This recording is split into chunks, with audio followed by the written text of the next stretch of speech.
All right, folks, after over a year of conflict that has left thousands dead, forced more than 2 million people from their homes, and pushed parts of the country into famine, it is time to end what some are calling the unwinnable war between Ethiopia and the Tigray rebels. To talk more on this, State Minister of Foreign Affairs in Ethiopia, Minister Redwan Hussein, on Zoom, and the Honorary Consul for Ethiopia and Jamaica, Judith Hilton, who has joined us on the phone. Good morning to you both. Welcome to Smile Jamaica.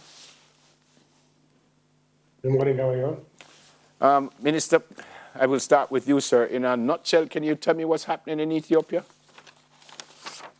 Yes, thank you for having me. And what was going on is just last year in November, the Tigrayan rebels, TPLF, attacked Ethiopian Northern Command after they refused to join the reformist government and the coalition of the new party Prosperity, and they retreated to Mekelle, to their capital, the regional capital. And that took us about a year to bring about law and order. And that took toll on both sides of the people and also the country's economy, that's for sure. And several thousands of, hundreds of thousands of civilians displaced. Millions have been affected by the conflict. The number of economic infrastructure have been destroyed. And the Ethiopian government had been trying at its level best and also asking for its friends, international community, to denounce the act and so to be assisted to bring about peace and order in the country. Now it's a year, and the liberal forces are not now flinching, and the Ethiopian government is trying at its best. And yes, it tried at its all level best to bring about peace and also to avoid the conflict in the first place. It sent a number of elderly people, religious personalities, and all sorts of folks who left to TPLF headquarters to discuss in a civil manner, but they refused, and finally they decided to attack, and now we are in what the world has actually is witnessing. Whoa. It's a very serious situation. So a state of emergency has been declared, and the government is calling on citizens to pick up arms and defend the capital. Is that correct? The capital, because once it is army, Northern Command was the command that we have the best of all, which was actually mounted there, because we had decades-long problems with our neighboring country, Eritrea. After the reformist government came and the Prime Minister tried at his level both best to bring about rapprochement with Eritrea, government had no belief that we had a threat from our Northern Command.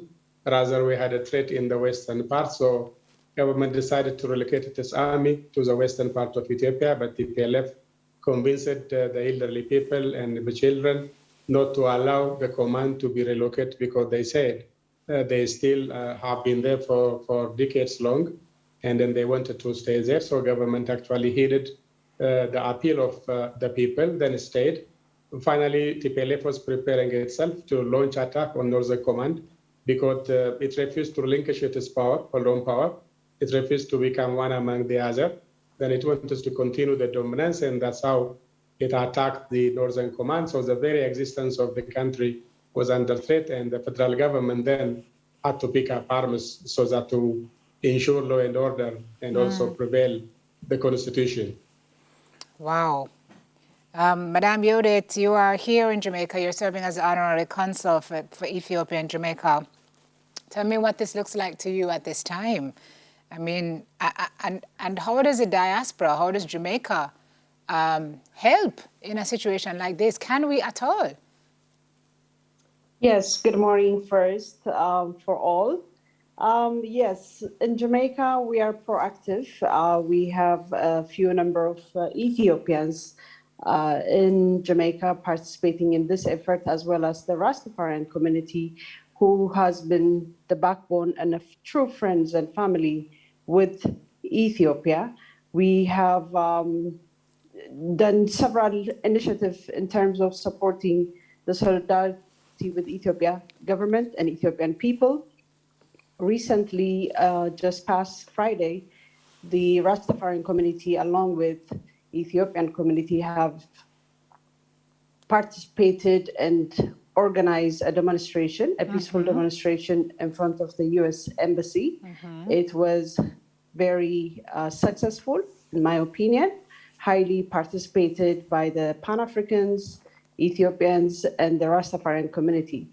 Basically, the people who came out was able to give their voice and to give their passionate ideas as to how Ethiopian, Jamaican, and the rest of the world is looking at this problem that is coming to Ethiopia. We basically want peace and unity, and Ethiopia has always been a free and independent country, and we wanted that for Ethiopia.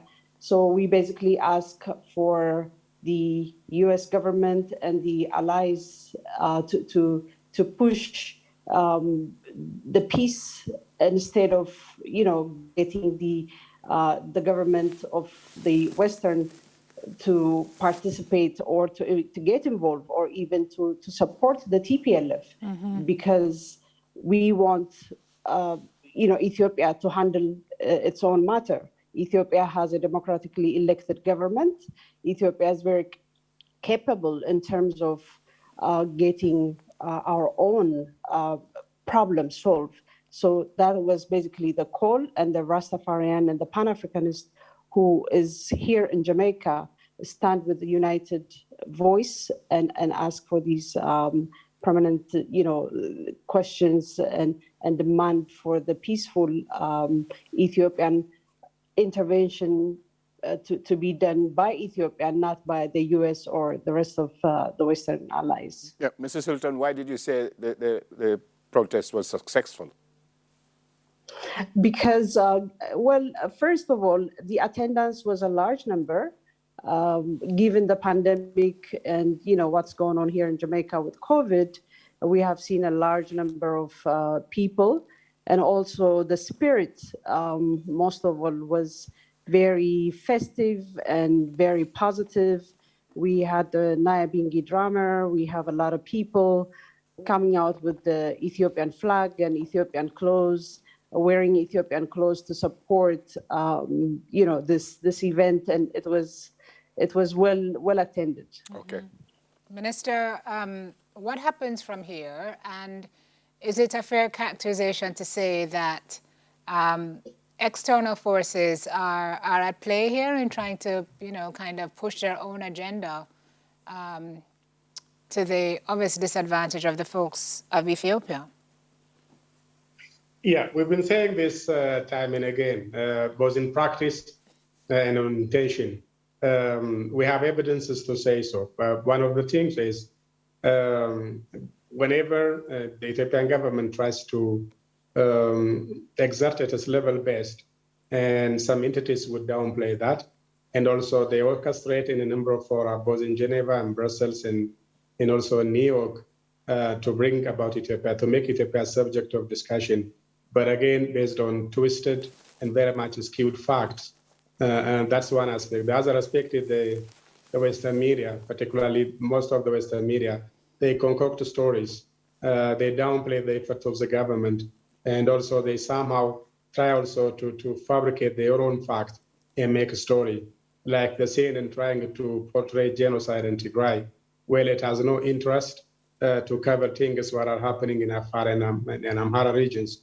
And again, some of the UN agencies themselves, and they don't accuse, and they don't even try to reveal facts with regards to humanitarian flow. And particularly, they keep on accusing the government for nothing. For example, the last several months, about 900 trucks were hijacked by TPLF in Tigray, which were entered there carrying humanitarian aid.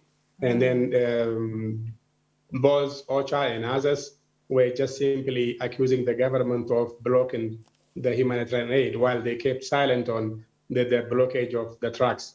Recently, the government again decided to release about 203 trucks, and they also entered Tigray, and they are also blocked. Now it's about 1,100 something trucks, and still some UN agencies and their leaders and some media, also some of our partners keep on saying there is a blockade in Tigray with aid, while they don't want to say what the government is trying to do, and also they don't want to reveal and accuse and complain about what the TPLF is doing. Others have been complaining there is not enough fuel and there are no enough trucks, while trucks are there, fuels are there. So this is one of the aspects.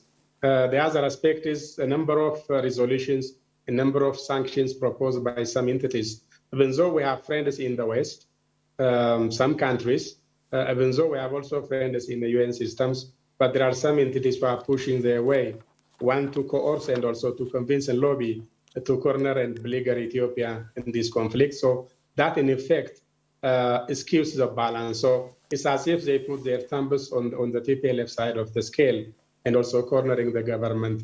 That's one aspect. The other aspect is when TPLF was moving forward, some entities were busy to convince everybody to evacuate from Ethiopia.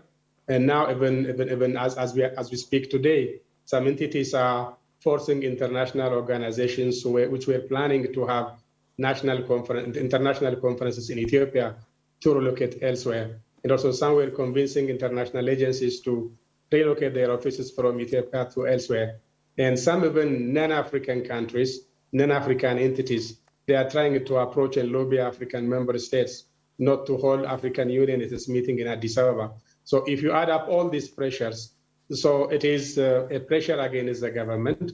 Some as the regime change agenda that we know, though not as a government, though not as entirety, some elements in some governments do have this agenda and they said it in public. So it's now become a public record. If you add up this one, then there is unfair pressure against the government, which is unhelpful, then in a way that is assisting the rebels rather than the legitimate government. Sorry to jump in, Minister. I do have one final question, and I kind of need a quick answer. Do you agree that Ethiopians can work this out by themselves, or do you think you need outside help? Ethiopians had always been resolving their issues by themselves. We have thousands of years of experience undergoing conflict and also undergoing a number of reconciliation mechanisms. As we speak now, the federal cabinet has decided to institute a dialogue, an all-inclusive dialogue, and that is to be sent to the parliament to be adopted. Then we will have a national dialogue whereby every Ethiopian who have some sort of concern, whether as a party or intellectual or otherwise, every segment of society could have access to enjoy that discussion, and everything would be under the table for discussion. Even the constitution could be amended if every entities would agree upon, and finally it may be culminated in referendum. So no one would have any legitimate and honorable reason to pick up arms, while there is every opportunity to sit down and discuss and solve problems and also address concerns in a civil manner. Okay, sir. Thank you so much for speaking with us. And thank you for having me. Thank you. It's our pleasure. And Mrs. Hilton, thank you so much for being with us this morning. Thank you, Neville. State Minister of Foreign Affairs in Ethiopia, Minister Redwan Hussein, and the Honorary Consul for Ethiopia and Jamaica, Judith Hilton.